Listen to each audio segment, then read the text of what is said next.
instead of writing about this Sunday morning, I decided to make this video.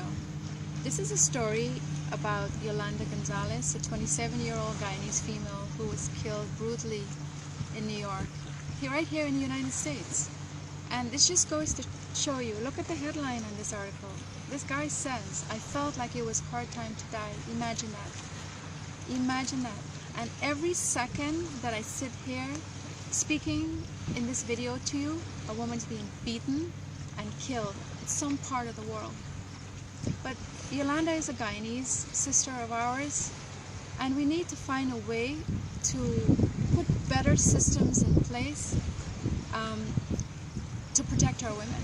You know, for Guyana, we need a better justice system to be put in place. Right now, Yolanda's body is in a funeral home in New York City, waiting for approval and the funds that the family and friends are raising to get her back to Guyana to have a proper burial.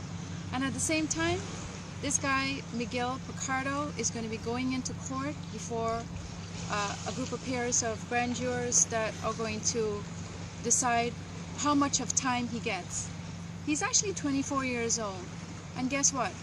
Let's say, for argument's sake, that this guy gets 25 years with possibility of parole. What does that mean?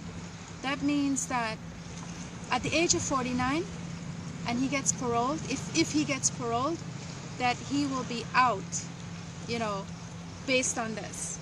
Now, if he decides to plea for a lesser sentence and ends up getting a lesser sentence because of, you know, they're claiming that he might be insane. So does that mean that somebody could go in and say, and kill someone and say, guess what, my mental health caused me to do it, so that means I should have a lesser sentence?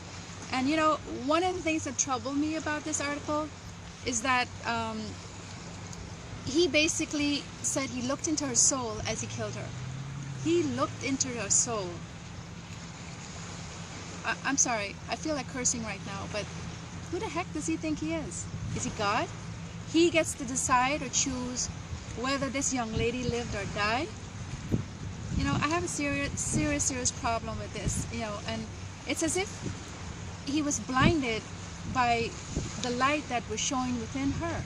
Like, I mean, I've heard such great things from Yolanda's friends of the type of person that she was. She was an amazing soul, but was it her time to die? Was it his choice to end her life? And I'm hoping that a jury that's going to go before the court on the day when he has to go back in makes a decision to ensure that he gets a life sentence. You know, there's no reason for him to be out in 24 years or 25 years with parole and claiming that this is going to change his life. And another case that came to mind is this case. You know, this case just happened recently in Guyana, and oh boy, we have a new administration of government, and I'm appealing to you, the new government of Guyana.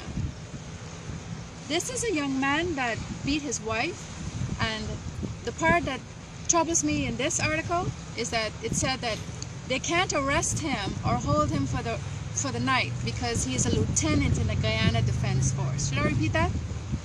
They cannot hold him because he's a lieutenant in the Guyana Defense Force. So therefore, that code of conduct that we've been talking about, not just for our ministers of government, but for all officials in Guyana.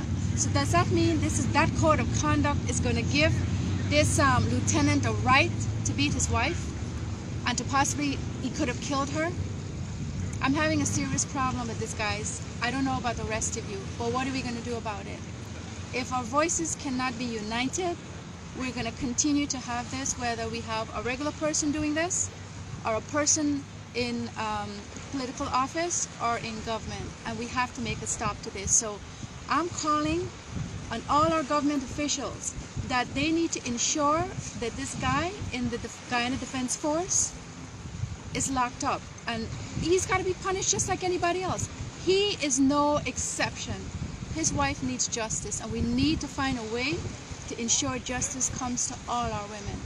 So I'm hoping somebody hears this and something is done about this. Thanks for listening.